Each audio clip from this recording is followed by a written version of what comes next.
saludo muy especial para todas las personas que una vez más se conectan a Sanamente. El día de hoy les doy la bienvenida a un programa más de salud mental donde hablaremos de temáticas importantes y precisamente en esta fecha tan especial donde conmemoramos la prevención mundial del suicidio. Entonces este 10 de septiembre recordamos el Día de la Prevención Mundial del Suicidio, es por eso que nuestro programa del día de hoy será dedicado a esta temática, así que los espero y las espero para que nos acompañen con este tema tan esencial que requerimos aprender cada vez más de él y estar retroalimentándonos constantemente al respecto, así que bienvenidas. El día de hoy para hablar de este importante tema nos acompaña nuestra compañera y colega Daniela Hincapié, psicóloga del CDI de nuestro municipio, quien en anteriores programas ha estado con nosotros y una vez más se encuentra acá para hablar de esta temática. Daniela, ¿cómo estás? Bienvenida nuevamente y gracias por siempre estar dispuesta a apoyar todos estos espacios de interés para la comunidad. Bueno, un saludo muy especial a toda la comunidad, a ti Liz, muchas gracias por invitarme nuevamente a estos programas y hoy con un tema tan especial, tan fundamental y tan importante como es en el día y en la fecha que es el día de hoy. Bueno, Dani, yo creo que esta acción que estamos generando el día de hoy apunta para empezar precisamente a una de las acciones importantes que se conmemoran o que se buscan con este día y es la desmitificación del suicidio. Y es que cada vez más estamos hablando de forma masiva a través de los medios de esta temática tan importante y es que los mitos todavía existen a raíz de del tema en mención del suicidio y es importante que la comunidad sepa que nosotros no nos cansaremos de hablar de todas estas situaciones en salud mental para que sepan que tienen todo el apoyo de la interinstitucionalidad para recurrir a buscar ayuda en caso de que la necesiten. Y es que es muy común, antes de que empecemos a hablar de estos conceptos de nuevo, que las personas todavía sientan mucho temor a hablar de estas temáticas que pueden ser muy sensibles y que afectan grandemente las familias, Dani. Y me imagino que, por ejemplo, en tu caso, donde se atienden niños y niñas, sí que es cierto que pronto has podido vivenciar de primera mano que todavía hay mucho tabú, sobre todo porque pensaremos, bueno, pero a los niños pequeños no puede pasarnos, pero resulta que no solo son los niños pequeños, son también los grupos familiares, las mamás, los papás y algunas conductas que los niños aprenden por fuera del hogar. Así es, Liz, el suicidio aún sigue siendo un tema muy escondido, digamos, o que se habla aún mucho desde el desconocimiento, desde el tabú, ¿cierto? Entonces aún nos cuesta mucho hablar del tema, aún nos cuesta mucho acompañar todo lo que tiene que ver con este tema y cuando lo hablamos, digamos que lo hablamos también desde el conocimiento y propiciando también que se siga creando esos mitos con respecto al tema. Entonces es muy importante que sobre todo en una fecha como hoy tratemos de hablar, de abarcarlo, de dar la mayor información posible para que con el tiempo podamos acabar un poco con estos mitos y podamos hablar con más facilidad del tema, abordarlo mejor y también prevenirlo cada vez más. Bueno, Dani, entonces yo creo que podemos continuar en esta sensibilización con un poco más de acercamiento a la comunidad, con las diferentes definiciones que se conocen para que nos formalicemos con estos temas, para que seamos más cercanos a ellos y cualquier persona esté en la capacidad de identificarlo y de buscar ayuda. Y podemos partir hablando de que el suicidio es el acto deliberado de acabar con la vida propia, ¿cierto? Es donde mediante un gesto, mediante alguna conducta que ya vamos a definir un poquito mejor, se realiza o se tiene un comportamiento que acaba con la vida de la persona de forma intencional, ¿cierto? Esto es lo que conocemos entonces como suicidio. Pero resulta que no solamente se tejen los conceptos alrededor de lo que corresponde al suicidio como tal, y entonces es allí donde nos encontramos otros términos, por ejemplo, como el pensamiento de muerte, que es un pensamiento que puede ser repentino, que gira en torno a esa idea de morirse sin que necesariamente haya una estructura de cómo hacerlo. Y este pensamiento repentino puede aparecer en cualquier momento de la vida. Cualquier persona en algún momento puede, ante alguna situación que le genera un desequilibrio, pensar en la muerte como una posibilidad, como algo que está allí latente, ojo, y que no necesariamente tenga estructurado un plan suicida. Y allí se articula otro concepto. El plan suicida es cuando ya tenemos entonces adicional a este pensamiento, esta idea activadora, una estructura de cómo llegar a hacer qué, que generalmente busca hacerse daño a sí mismo. Pero también tenemos otras conductas y hablamos entonces del gesto suicida. Cuando nos referimos entonces al gesto suicida, tenemos entonces algunos comportamientos que generan un daño en la persona. Este daño puede ser letal o no, y ahí podemos involucrar entonces eventos como por ejemplo el cutting, que es lo que hemos hablado también en anteriores programas, y es esta intencionalidad de generarse lesiones físicas a través de cortes en diferentes zonas del cuerpo. Pero también tenemos los actos suicidas donde se ingieren medicamentos o donde se realizan acciones que atentan contra la salud y el bienestar de la persona. Esto asociado, como les digo, a una estructura. El intento que está asociado a ellos es cuando se realiza esta acción con el fin de generarse daño. Y pues lo que les mencionaba de los cortes o de la autolesión, más bien se conoce entonces como este gesto, como este llamado que tienen las personas ante una situación. Y aquí podemos enlazar, junto con la desmitificación que hablábamos, este llamado que hacen las personas, que se ha estigmatizado tanto. Cuando alguien hace este tipo de cosas es porque está llamando la atención. Claro, está llamando la atención para algo que requiere, para una solicitud expresa de ayuda, y cuando alguien está llamando la atención, lo que deberíamos hacer es responder, ¿cierto? Exacto. Buscar la forma de ayudar a esta persona, que ha sido, y ya entrándonos un poco en los mitos, ha sido como uno de los principales mitos que podríamos hablar entre muchos otros que ya vamos a complementar. Mitos sobre cuando alguien busca ayuda y llama la atención, en vez de responder a ese llamado, lo que hacemos es ignorarlo, ¿cierto? No, yo no voy a hacer nada porque está llamando la atención, y es paradójico porque cuando se llama la atención precisamente es porque se busca que sea atendida esta necesidad. Así es, Liz, ese yo creo que es el mito de los más nombrados y el más importante y al que más atención hay que prestarle, ¿cierto? El suicidio es y será siempre, o el intento de suicidio es y será siempre un llamado de atención, y como tú misma lo mencionas, siempre hay que prestarle atención a ese llamado, hay que preguntarnos qué necesita la otra persona que busca esa atención en este momento, ¿cierto? Sea atención de su círculo familiar, de sus redes de apoyos, una atención específica en medicina, algún tipo de atención, pero siempre, y es fundamental que le hagamos caso a ese tipo de llamados, ¿cierto? Y junto con ese también viene otro mito súper importante, que es que cuando la persona habla del suicidio o de cometer un intento suicida o de realizar el acto como tal, muy pocas veces llega a hacerlo, ¿cierto? Y ahí también tenemos que entender es que nos vamos por el mismo camino, ¿cierto? Ya se está empezando a mencionar y es posible que con esa mención haya también un plan de por medio, entonces siempre tenemos que prestarle atención a ese llamado, ¿cierto? Y también entender que si una persona no lo está nombrando es porque es probable que ya lo esté pensando, que se esté planteando todo de cómo lo hará, en qué momento lo hará y muchas otras cosas que se piensan, digamos, y que se van plantando en todo ese camino. Y otra cosa muy importante, Dani, eso que acabas de decir, y precisamente con la conmemoración del día o el recordar la prevención del suicidio, es precisamente prestarle atención a esos llamados, a esos gritos de ayuda desesperada. El suicidio son esos gritos silenciosos, ¿cierto? Son esos llamados a que la persona pueda tener una red de apoyo, y es por eso que entonces dentro de la campaña que se realiza para este año hablamos de cuide ese amigo que se la pasa mencionándote cosas sobre la muerte, escucha a esa persona que constantemente quiere hablar con alguien y desahogarse, no minimices ni invalides los sentimientos de otra persona, ¿sí? Es esta muestra también de empatía hacia el sentir de la otra persona.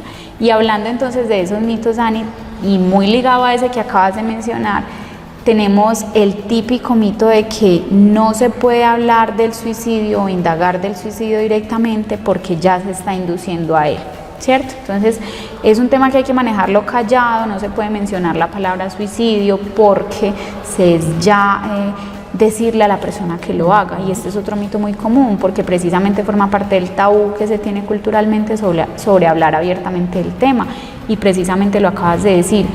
Hay que desmitificar, hay que hablar sobre el suicidio, hay que escuchar a la persona y preguntarle directamente, ¿cierto? Si dentro de tus pensamientos han tenido relación con acabar con tu vida directamente. Y ahí es muy importante también que no es que no hablemos de suicidio, sino que hay que saber cómo hablamos del suicidio, y esto también es un llamado muy importante, no solamente a las personas, sino a las instituciones en general, de saber cómo hablamos del suicidio, ¿cierto? Porque no se trata simplemente de hablarlo y de nombrarlo, sino también saber qué queremos transmitirle a la otra persona con esa conversación con respecto al suicidio, ¿cierto? Porque también no podemos dejar de lado que muchas veces el hecho de hablar del suicidio y de comentar ciertas cosas con respecto al suicidio también puede inducir a ese suicidio, ¿cierto? Entonces, no solamente es hablarlo, sino saber de qué forma hablarlo y cómo abordar la situación específica. Así es, Dani, y además porque precisamente cuando se habla de esta temática podemos llegar a ahondar entonces en la necesidad puntual de esa persona, porque muchas veces nos encontramos con casos donde las personas se encuentran, lo llamamos como en una visión de túnel, donde por X o Y situación se encuentran sin salida, ¿cierto? Y mira que aquí hay que diferenciar que la persona, aunque puede estar mencionando ideas suicidas o pensamientos suicidas, no necesariamente quiera acabar con su vida, sino con una situación puntual que le está generando malestar, ¿cierto? Y ante esa visión de túnel y ante esa ausencia de factores protectores, la persona opta por esta solución como una salida. Y muchas veces ese apoyo o ese indagar o ese acompañar y preguntar puede ayudar a salvar una vida de una situación donde desde otras miradas se puede salir y donde la persona no sienta que solamente esa es la opción que tiene y pueda buscar otras alternativas, que muchas veces lo que se busca precisamente con esto es desestigmatizar y poder buscar otras opciones. Sí, Liz, eso es muy, muy cierto. Entonces, por eso hay que hablarlo, pero también hay que saber cómo hablarlo y que de pronto desde lo que hablemos no logremos causar más daño. No sé, porque muchas veces dentro de las mismas círculos sociales, digamos que se habla de ese tipo de cosas, pero desde el chisme, desde el buscar información y no tanto desde el buscar ayudar. Entonces, tratar de empatizar con lo que está sintiendo la otra persona, ponernos en el lugar de la otra persona para así poder ayudar a esa otra persona y no caer, digamos, en algo, en una situación que genere acción con daño. Exacto. También otro de los mitos más comunes que se hablan es que la mayoría de los suicidios ocurren de forma repentina, ¿cierto? Sin una advertencia previa. Y también con todo esto que hemos venido hablando acerca del llamado de atención, es que usualmente hay actos, comportamientos, palabras, situaciones, como tú lo mencionabas ahorita, que en algún momento en alguna conversación sale ese comentario y lo dejamos pasar, ¿cierto? Muchas veces una persona que tiene la intención de cometer un suicidio o que en algún momento lo ha pensado, nos va dando señales, ¿cierto? Tampoco es pues de decir que todos los suicidios nos dejan señales, porque no, hay suicidios o intentos suicidios donde sí ocurre de forma repentina porque hubo una situación muy específica que detonó todos estos otros actos y comportamientos, pero usualmente es muy común que ya nos estén dejando alguna señal y que hay que prestarle mucha atención a esas señales. Por eso hablamos de ser empáticos, de escuchar eso que esa otra persona nos quiere decir, que en cualquier momento nos puede pasar a cualquiera de nosotros. Dani, y me haces pensar y acordar de otro de los mitos muy comunes que hay en torno al tema del suicidio, y es que todas las personas que tienen una idea, pensamiento, acto o gesto suicida son personas que sufren de algún tipo de enfermedad mental, ¿cierto? Y esto es un mito totalmente falso. No necesariamente porque se tenga una idea, pensamiento, gesto o acto suicida se sufre una enfermedad mental, y viceversa, no porque se sufra algún tipo de enfermedad mental es que la persona indiscutiblemente vaya a tener una conducta suicida. Es algo que se cree de forma errónea, y es que, lo decía yo ahorita, a cualquier persona en cualquier momento se le puede pasar por su cabeza una idea suicida, un pensamiento de muerte, sin que esto signifique que curse conjuntamente con una enfermedad mental, o viceversa, que tenga una enfermedad mental y que necesariamente tenga que tener un pensamiento suicida. Obviamente este tipo de cosas se profundizan ya en el ámbito médico con la atención psicológica y psiquiátrica, pero es algo que queremos desmontar para que no se estigmatice también a la persona, porque muchas veces las personas no buscan ayuda, no comentan estas situaciones porque inmediatamente van a ser tachadas o tildadas como estoy loca, estoy loco, tengo una enfermedad mental, soy un paciente de psiquiatría, ¿cierto? Entonces, este es otro de los mitos más comunes que necesitamos ir desmitificando. Y por eso es importante que tengamos todo esto presente para que podamos brindar la ayuda necesaria cuando nos ocurra un caso de estos. Así es, Liz, claro, hay enfermedades, hay trastornos mentales que sí, digamos que entre sus prevalencias también hay un indicador de que puede haber una ideación o una conducta suicida, pero realmente no siempre deben estar ligados ante este tipo de enfermedades o trastornos mentales.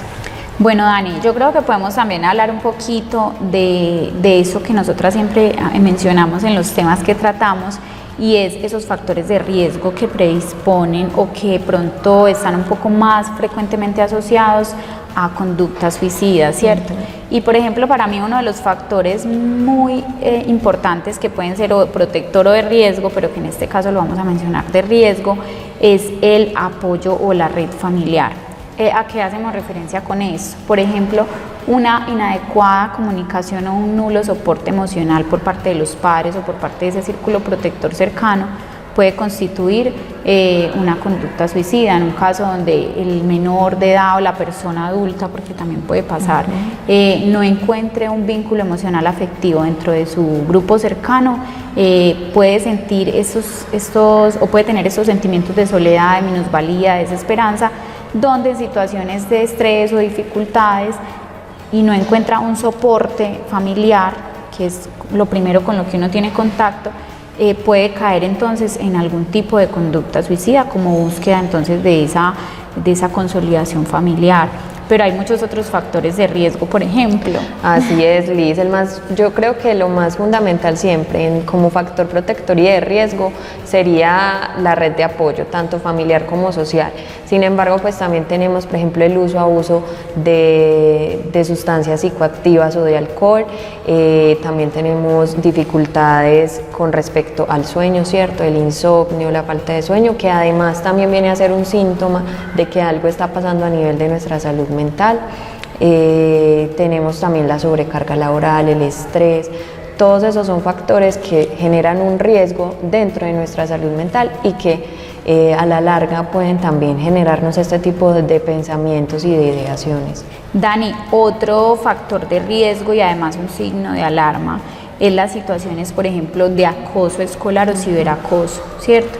Por eso la invitación es para los papás, para los cuidadores de nuestros niños y niñas, estemos alertas, estemos atentos, preguntándole a nuestros hijos cómo se sienten en la institución educativa, con su círculo cercano de amigos, estar pendientes qué hacen nuestros hijos. Y hemos sido muy reiterativos con el tema, porque si bien el Estado tiene unas funciones de atención, promoción y prevención en salud, es importante reconocer que el grupo familiar y que los padres son los primeros responsables entonces del cuidado de sus hijos, de sus hijas, y por eso la invitación es para indagar sobre estas situaciones. Un niño que está presentando situaciones de acoso escolar, de bullying, de ciberacoso, de pronto incluso conductas de acoso sexual, es una persona que está en un alto riesgo de tener conductas suicidas por esta búsqueda de ayuda, por esta situación que genera malestar, porque un menor en una situación de acoso que no encuentre dónde poner como esta situación en contexto y pueda ser ayudado, orientado, puede terminar entonces en una conducta de generarse daño a sí mismo, de generar daño a otros. Esta también es un factor de riesgo que hay que tener en cuenta. También la invitación para las instituciones educativas para que puedan identificar este tipo de conductas y darle un manejo no solo a la persona que está siendo víctima, sino también a quien está haciendo las veces de victimario, que también se debe indagar los motivos, las razones o las situaciones por las que este menor o esta persona llegó a esa conducta de acoso hacia esa otra persona.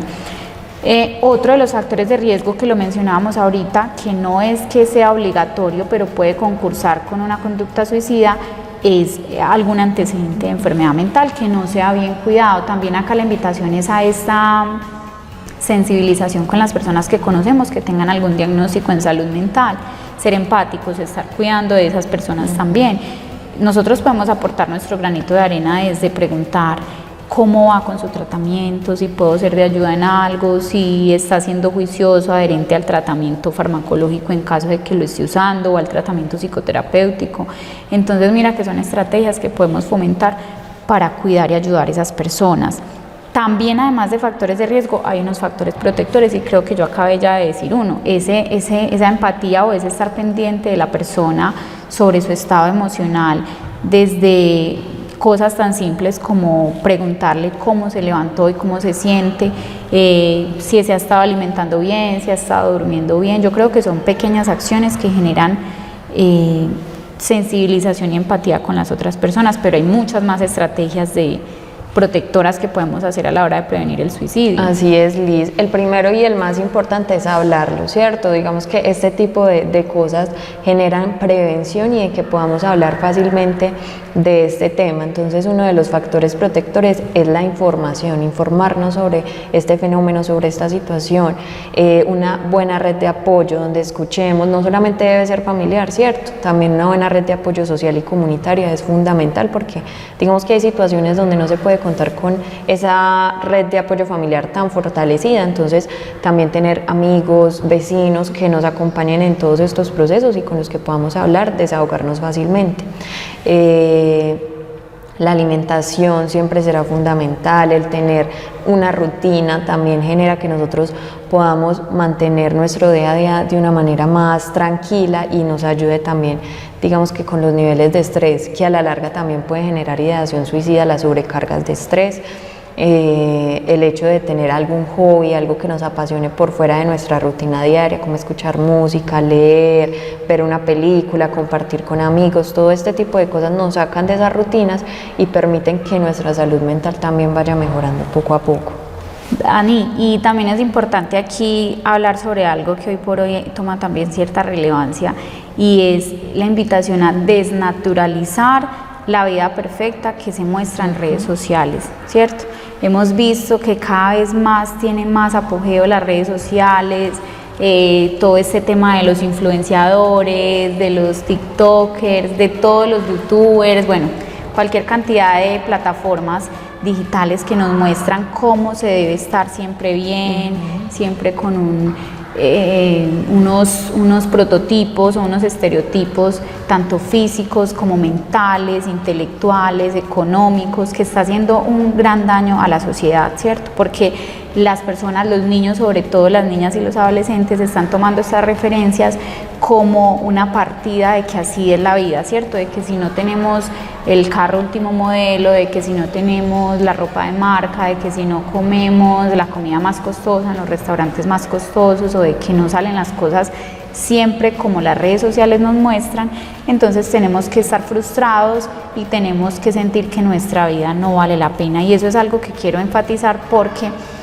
precisamente se está convirtiendo, si bien sabemos que las redes sociales y que el internet ha sido maravilloso porque nos ha traído muchos beneficios tanto comunicacionales como de muchos avances informativos, también cuando se cae en esta naturalización de las vidas perfectas, tenemos también casos donde se frustran las personas y sienten que su vida ya no tienen un objetivo diferente al que nos muestran las vidas falsas en las redes sociales, porque sabemos que, y esto sería otro tema grande para tocar en otro programa, no es lo que se muestra allí, ¿cierto? No es lo que nos quieren hacer, digamos, entender cuando nos dicen que la vida perfecta es si se tiene todas esas cosas que nos muestran estas personas que tienen, digamos, de alguna forma ciertos privilegios o ciertos estilos de vida que son propios para esa persona y que no se deben generalizar a todos. Y ahí también hay un tema importante con las redes sociales, Liz, y es el tema de los retos, ¿cierto? El hecho de filtrar y saber cómo filtrar esa información, no solamente los adultos, sino que también los papás estén muy al pendiente de esa información que están recibiendo los niños y adolescentes con las redes sociales, porque sabemos que hay retos que han llegado con, digamos, una finalidad también de hacer daño a la sociedad y que también tiene mucho que ver con todo esto de las ideaciones suicidas e incluso de algunos suicidios que se han registrado por medio de todos estos retos que causan en redes sociales y que de pronto por toda esa rapidez de información que recibimos todo el tiempo y de que muchos de esos influencers incluso siguen esos retos, puede caer en que algún niño o adolescente pueda practicarlo también.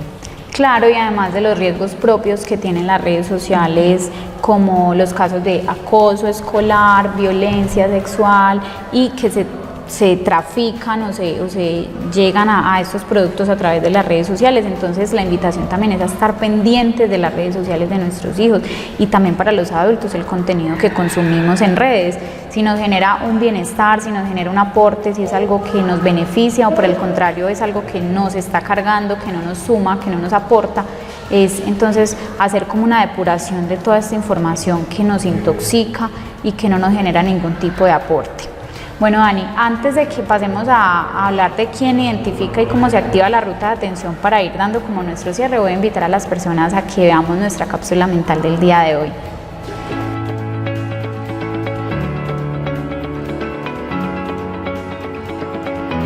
Hablemos de prevención del suicidio. El suicidio es un problema complejo que afecta no solo a la persona que fallece por esta causa, sino que repercute en todo su entorno, su familia, amistades y comunidades en que la persona participaba. No existe una causa única para el suicidio. Diferentes factores pueden influir en que una persona presente riesgo suicida. Entre ellos encontramos factores biológicos, psicológicos, familiares y sociales. Todos ellos pueden interactuar para que alguien piense en querer estar muerta o muerto o en quitarse la vida, y se presentan de diferentes maneras en las personas. ¿A qué señales debo poner atención?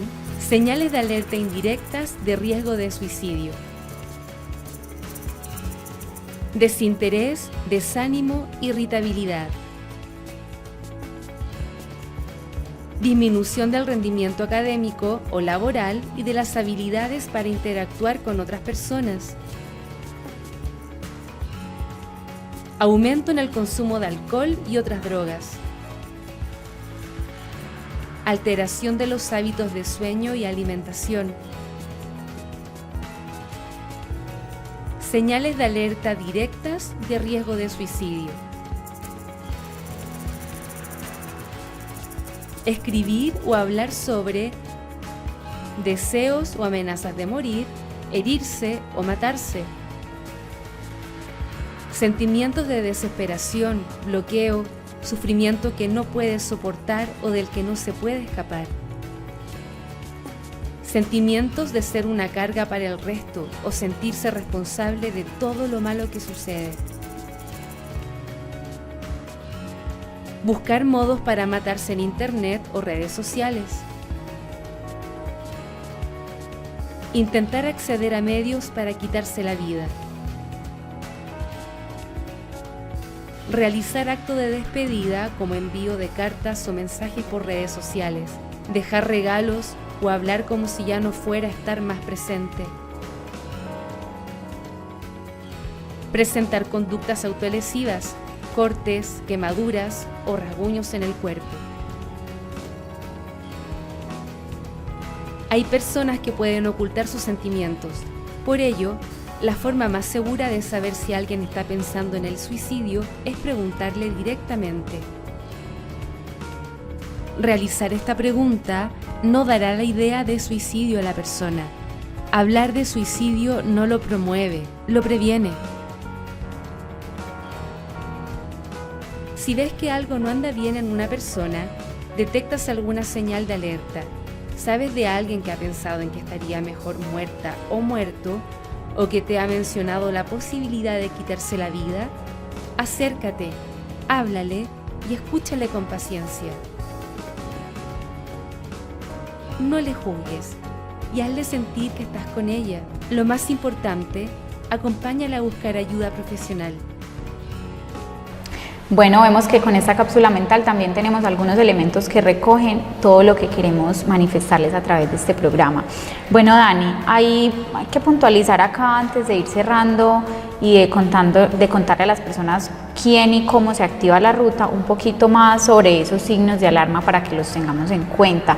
Uno de los signos de alarma que podríamos manifestar acá es el cambio actitudinal o comportamental repentino que pueda tener una persona, ¿cierto? Que lo dijimos ahora, no necesariamente tiene que ser que deje señales o que lo manifieste, pero digamos que una de las señales comunes es precisamente que lo manifieste o que tenga un cambio comportamental donde deje de hacer cosas que habitualmente hacía o de disfrutar cosas que generalmente le gustaban o de asistir a lugares en los que se sentía a gusto y que pueda dar cuenta de que esa persona ha tenido un aislamiento social significativo. Exacto, esa es una de las más importantes, y con esa también va el hecho de que empecemos a notar que nos están regalando cosas que son de mucho aprecio y valor para esa persona, que nos entregue cartas con mensajes que puedan estarnos significando algo, que se distancie mucho de ese tipo de actividades como tú misma lo mencionabas. También el hecho de todas las dificultades con los temas de sueño, insomnio, o por el contrario que durmamos más de lo que usualmente haríamos, dificultades para levantarnos de la cama, para hacer nuestras actividades comunes como trabajar, ir a estudiar, ir a X lugar. Son todos esos signos y síntomas que nos pueden estar hablando de algo a lo que hay que prestarle atención. Y por supuesto estar pendientes a las conductas autolesivas, como lo que mencionábamos, ¿cierto? Si yo evidencio que mi hijo, que mi hija, que mi familiar, que mi amiga está realizándose cortes en cualquier parte del cuerpo intencionadamente, me está manifestando que quiere hacer cosas que atenten contra su integridad física, es una señal de alarma, de un malestar que debemos empezar a indagar, ¿cierto? ¿Qué pasa? ¿Cómo te puedo ayudar? ¿Dónde lo puedo remitir? Y es aquí donde ya identificando todos estos síntomas que acabamos de mencionar, podemos entonces pasar a la activación de la ruta. Cuando ya conocemos todos estos conceptos que mencionamos al inicio de cómo se reconocen y cómo se identifican, ¿quién activa la ruta? Cualquier persona, ¿cierto? Yo como amiga, como amigo, como profesor, como papá, como mamá, como docente de fútbol, como, no sé, profesora de patinaje, como vecina, puedo identificar la ruta, puedo identificar el caso y puedo activar la ruta, ¿cierto? ¿Cómo activo la ruta? Pues bueno, uno de los primeros pasos es tratar de hacer un acercamiento inicial a la persona, si le tengo confianza, si puedo indagarle sobre lo que le pasa y cómo puedo ayudarla respetando también esa voluntad. Y acudiendo o informando a la persona para que acceda a los servicios de salud, ¿cierto? Que solicite una cita con uno de los médicos generales para valoración y remisión a psicología o psiquiatría según el caso. O también, listo, que en un primer momento no se pudo acceder a la atención, ojo, teniendo en cuenta que no es una urgencia, ¿cierto? Si tenemos un caso de intoxicación grave donde la vida de la persona está en riesgo inminente, hay que llevarlo al servicio de urgencias. Pero si hablamos entonces de un caso que se puede conversar, que se puede solicitar el apoyo a través de terceros, están entonces las zonas de escucha que tenemos en el municipio y se las vamos a recordar. Entonces tenemos una zona de escucha en el CDI donde tenemos 2 psicólogas que están disponibles para atender a las personas que requieran algún tipo de orientación y asesoría gratuita. Tenemos también la psicoorientadora de la institución educativa, que también está disponible para realizar cualquier tipo de asesoría o orientación. Está el psicólogo del hospital, que también puede brindar una orientación a cualquier persona sin ningún costo. Tenemos entonces también el servicio de orientación psicológica en la Secretaría de Gobierno, donde pues me encuentro yo realizando las atenciones a las personas que lo soliciten, se me escapan. Tenemos la psicóloga del programa Consentidos que tiene la Administración Municipal, que trabaja articuladamente en la Secretaría de Bienestar y Desarrollo Social y la institución educativa, pero también puede hacer una orientación en caso de que se requiera. Y tenemos el psicólogo entonces que se encuentran en el Centro Día Gerontológico, que también nos puede brindar una orientación. Es decir, que tenemos muchos elementos para acudir en caso de que se requiera una ayuda. En caso de que se identifique, cualquier persona lo activa, busca la orientación y se le hace la remisión y la valoración del riesgo según sea el caso. Dani, ¿qué se nos escapa? Así es, Liz, no, pues que se nos escape también con respecto a estas orientaciones, recordarles también a la comunidad que por medio de las jornadas de salud se están poniendo los puntos de escuchadero y también en otras actividades que se han venido realizando, tanto urbanas como rurales, para que accedan a estos espacios y reciban también una orientación en todos los temas de salud mental, para que aprovechemos también estos espacios y no los dejemos de lado, que también son muy importantes y son una forma en la que estamos llegando a las comunidades para también acompañar y orientar en todos los temas de salud mental que se requieren. Así es, Dani, muy importante eso que acabas de aclarar, porque es bueno que la comunidad tenga presente que los servicios no solamente son para el área urbana, también son para el área rural y hemos realizado los desplazamientos hasta las veredas donde las personas pueden tener las atenciones totalmente gratis y directamente en su lugar de residencia, donde puedan recibir una orientación ideal, apropiada por un profesional en salud mental. Entonces, para que tengamos todas estas herramientas disponibles, presentes y hagamos uso de ellas. También quiero como cerrar con una corta reflexión, y es que si bien sabemos que hay casos donde desafortunadamente, como tú lo decías al principio, no se logró identificar o no se logró realizar algún tipo de acción para evitar que las personas atenten contra su vida, el suicidio sí es prevenible y el suicidio sí se puede acompañar y sí se puede brindar herramientas para que las personas cuiden su vida, porque finalmente lo que nosotros como profesionales de la salud mental hacemos es preservar la vida, entonces siempre vamos a estar en pro de ese cuidado de la misma, tratando de que las personas se valgan de las herramientas necesarias y disponibles para que puedan sobrellevar la situación que les esté generando malestar. Entonces es importante que no dejemos de lado como la importancia que este tema merece para que podamos ayudar a otras personas cuando lo necesiten, y teniendo en cuenta que en cualquier momento de nuestra vida cualquiera de nosotros y de nosotras puede presentar un pensamiento de muerte, una ideación suicida, y sería muy triste no tener en quién apoyarnos y no sentir esa empatía de nuestra red protectora, que es también el medio en el que nos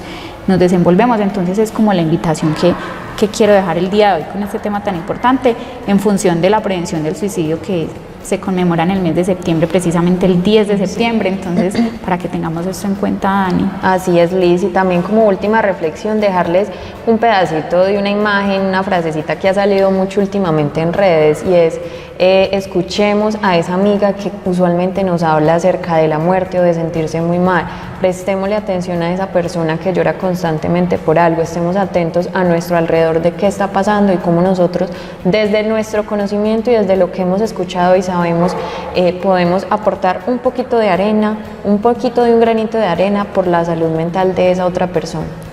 Así es, Dani, todos y todas podemos, sin ser psicólogos o psicólogas, ayudar, escuchar, brindar una primera respuesta a esa persona que necesita ayuda, solamente con algo que puede parecer tan básico, pero a la vez es tan valioso como escuchar y acompañar, ¿cierto? Escuchar y acompañar son dos acciones de gran importancia que pueden salvar vidas. Entonces, la invitación es esa, seamos empáticos y entre todos trabajemos porque el suicidio sí se puede prevenir. Entonces quiero dar el cierre a este programa con esa reflexión que acabaste de hacer, Dani. También quiero agradecerte por haber participado el día de hoy en nuestro programa y esperamos verte en próximos programas, por supuesto. Liz, muchísimas gracias a ti y muchas gracias a toda la comunidad por escuchar y acoger este tipo de programas tan importantes para nuestra comunidad. Bueno, Dani, por supuesto, como siempre, dar el agradecimiento especial a nuestro alcalde Juan Sebastián Pérez Flores por estos espacios, a nuestra secretaria de Gobierno Daniela Guarín, a nuestro equipo de comunicaciones que siempre están allí pendientes, cuidando todos los detalles para que este programa llegue a ustedes, a nuestro canal comunitario Corpagua TV y a nuestra política pública de salud mental que hace posible este programa periódicamente a través de nuestras redes sociales. Entonces espero verlos en una próxima oportunidad con nuevos temas de interés en salud mental.